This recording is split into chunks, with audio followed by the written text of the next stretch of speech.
Welcome to the Equity Team Podcast, where we provide Sedona, Arizona real estate insight to help you thrive during your next real estate transaction.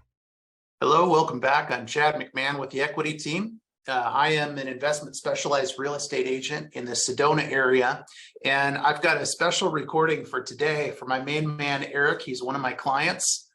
He got a great short-term rental property. I'm not going to say where because he doesn't want competition there. But he asked me to create a couple of recordings. So here's the first of those two recordings, and I'm going to share my screen here so I can just dive right in. He wants to know, what are the top 5 amenities to max out your short-term rental cash flow profits? And I took it one step further, and I'll go through these really quickly. And I'm going to give you what I hope is really helpful, really valuable information to you regarding these things. But I've also got some honorable mentions, and I'll scroll down. I'll get to those in just a second. So the first one here, these are in order of importance. Number one is a pool. A pool is one of the major factors right now that is helping investors to continue to be successful, even though the market has softened and vacation spending is down and competition is up on these short-term rentals. So this is how you keep your occupancy rate higher. Okay, if you want to have an occupancy rate of 80% or even 90% or above, you don't have to have a pool, but I'll tell you what, it is, in most cases, it's worth the investment. If you're savvy about your purchase, if it's highly strategic, if the property is going to make sense with a pool, if it has space, all of that, if it's going to look good, then that's going to be what's going to push up your occupancy rate. Typically, the difference in occupancy rate between no pool and yes pool is if you have a pool, your occupancy rate is going to go up usually 20%, and your ADR, your average daily rate, will usually increase as well. And that increase it depends on the pool, it depends on the property, it's case by case. But that ADR increase is probably going to be somewhere between 10 and 25%. It depends again on the property. Now, I have seen just a couple out of many, many examples where the ADR did not see a boost, but the occupancy rate still went through the roof, and all of a sudden, boom, they were making great money. So pool cannot be understated. Now, I put in 3 things here. In-ground is by far the best. It's going to give you the best ADR and occupancy rate boost. Swim spa, if you haven't heard of it, look into it. They are a lot less costly, and they'll still give you an occupancy rate boost, but typically they don't boost your ADR. Above ground is the cheapest and the most troublesome, and ongoing maintenance is going to give you the most issues with that. And so sure, it's cheap. Above ground is a lot cheaper, but it's usually not going to help your ADR. Sometimes it still will, a little bit, and your occupancy rate boost will be noticeable, but not as impressive. And again, it comes with more problems down the road. So just be aware of that. Less people are even willing to come out and service them, whereas swim spas and in-ground pools are not a problem. So just a heads up on that. Now, speaking of swim spas, this one's actually, here we go. This one's just for spas, like a hot tub. So number 2 is actually hot tub. Now, I put in the parentheses here, pool safety compliant for both pool and the spa. And so all I mean by that is make sure that if you're going to do a pool, that it's pool safety compliant. There are certain requirements you have to meet, because if you don't meet those things and something goes wrong, someone gets hurt, someone drowns, whatever it is, you're going to lose. You're going to lose that legal battle. And, the other side of it is, of course, we want to protect our tenants. We want to make sure people are safe, that they not only have fun, but they're safe. Their family is safe. Their friends are safe, and the neighbors are safe, and on and on and on. So you got to make sure you're pool safety compliant. Okay. And if you have a hot tub, if it has a locking lid, at least in the state of Arizona, as long as it has a true locking lid that actually has little keyholes, and those are easy enough to get, most spa providers will provide those for free, just along with your purchase, just as an example. So those can oftentimes satisfy all pool safety compliance. The other thing that's worth mentioning is the swim spa. Now you got to don't take this as legal advice, because it's not, okay? But when it comes to pool safety compliance, sometimes same solution with a lid that goes on the top of the swim spa that has little locking holes. There are occasions where that is completely enough, and you don't have to meet any of the pool safety compliant issues. So consult with someone who's an expert on this.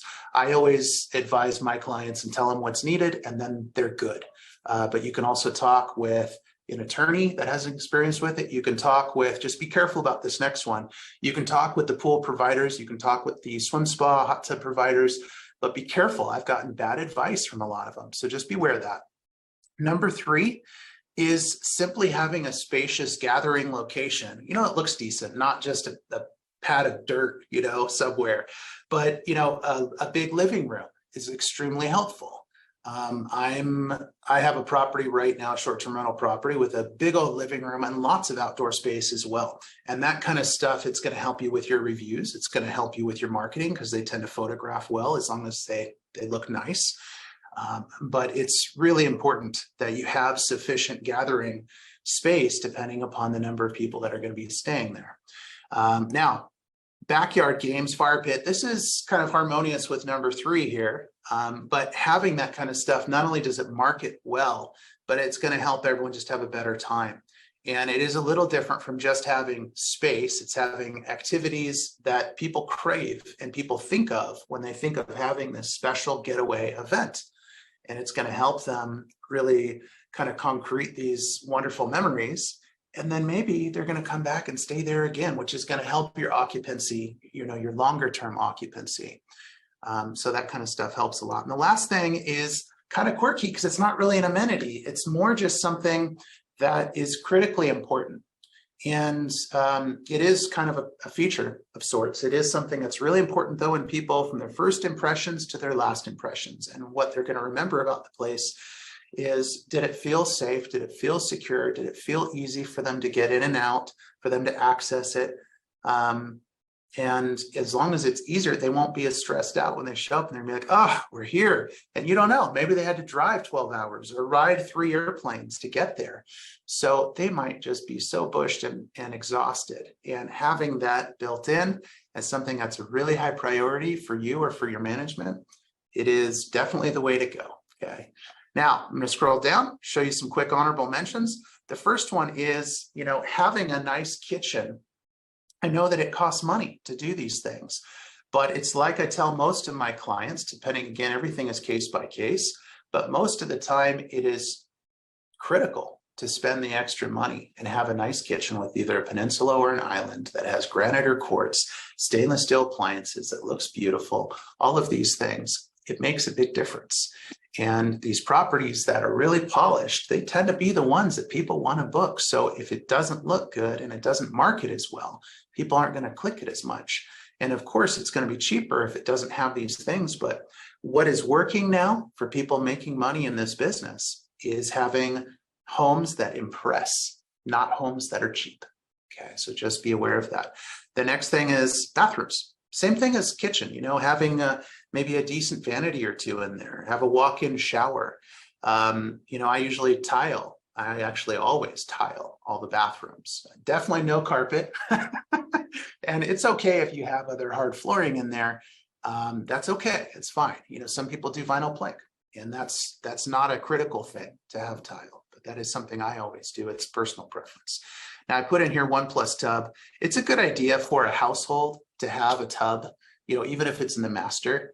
I don't put tubs in all of them. I do walk-in showers in most bathrooms, but I make sure I have at least 1 tub in the house because whether you have guests that are elderly and they need to use a tub and they can't stand up, maybe it hurts or something like that to stand, or with babies and children that prefer tubs, or just people, just like myself, my wife loves the occasional soak in a tub. So having just 1 is a really nice thing. And it's going to help you with just generally having them have a better experience, better reviews and on and on.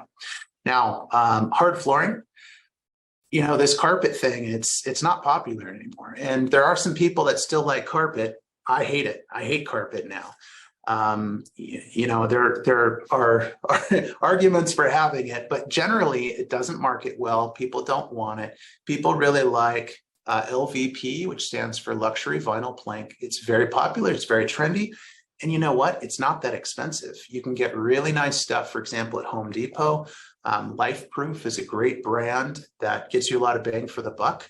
But tile and luxury vinyl plank is what I put in, all my properties and what I recommend to my clients. Of course, I always support whatever they want to do, but that flooring goes a long way. People will generally, across the board, not always, but generally enjoy it more while they're using it, and it'll market better. And that marketing is critical for your occupancy rate. So I already mentioned sufficient social space, depending upon the number of guests. It's so important I put it on here twice. So let's say you're buying a 2-bedroom house and you're going to do a remodel on it. It's a lot of square footage, but it only has 2 bedrooms or 3 bedrooms. And let's say that you have found a creative way to legally, ethically, et cetera, your bases are covered. You can actually comfortably make it into a 5-bedroom home, but it has this tiny little living room and no other space in there. That's the shared space. It's like this tiny living room, and maybe the kitchen has a wall that cuts it off a whole bit. That's tough because you're going to get people crammed in there.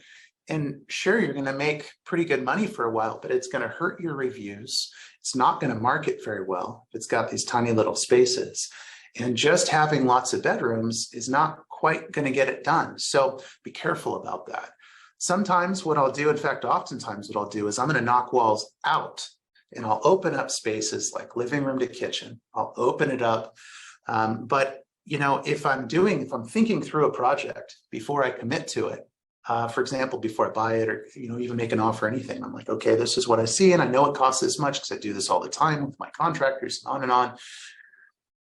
If the social space inside is not going to be enough, then I pass on it. Even if I can get an amazing deal, it's a lot of risk. It's a lot of risk to buy something that's not going to have sufficient social space for the number of guests that you're regularly going to see. And outdoor space is not enough because people get cabin fever and they want to be comfortable. They want to take their shoes off and they want to sit inside a lot of time. So you got to make sure you have inside social space. And even better is if you have more than one social space. Maybe you've got a nice outdoor space. Maybe you have a big garage that's going to be a game room. That is amazing. And by the way, while I'm mentioning it, just a garage with a game room is not sufficient social space. You got to have the living room part covered as well. So I think of that as a bonus, and it's a nice hefty bonus. But that's definitely an honorable mention as well that I did not put on the list is, at least in our areas, it's less important to have parking in a garage. It's much more important to have a game room in a garage. Now, the last thing is arguably at least well worth mentioning and emphasizing. And that is have your place be really well stocked so that, again, just assume they're traveling 20 hours to get there and they're just ready to fall asleep. So have it stocked, have it well stocked with not only the basic stuff like toilet paper and paper towels. It's amazing how many times I go to places, there's no toilet paper and you show up, you got to do your business. I have to leave so that I can do it, or I got to take a shower, whatever's going on. So make sure it's well stocked. Make sure you've got some good coffee in there and it's easy to use the coffee maker. And, people are coffeeholics. I'm right there with them. Make sure it's really, really clean, that you have great communication, and they're supposed to check in, send them another follow-up. Hey, I hope everything is perfect for you. We take pride in what we do. We want you to have an amazing experience while you stay with us at our place. Let me know if anything's not absolutely perfect. What can we do for you? And just, even if it's an automated message, which is what most people do, and no one's the wiser, just, have that be part of it. It can be sincere and automated at the same time. So I highly recommend that. And of course, they should also have the normal check-in messages and stuff like that. And those should go out, but I'm talking about an extra step. So make sure it's great. Take pride in what you've got and just create an amazing arrival for your guests. And it'll go a long way towards your long-term success in this business. So I hope this has been helpful. Reach out. Thank you again to my main man, Eric, and keep those requests coming. I'd love to hear any more from any of my viewers, my clients, and my non-clients or my potential future clients. I'd love to hear it. All right. Stay safe out there and good luck. Thanks for tuning in to the Equity Team Podcast. To speak with one of our top agents, visit us at owninaz.com. That's owninaz.com. Or call us at 928-323-0031.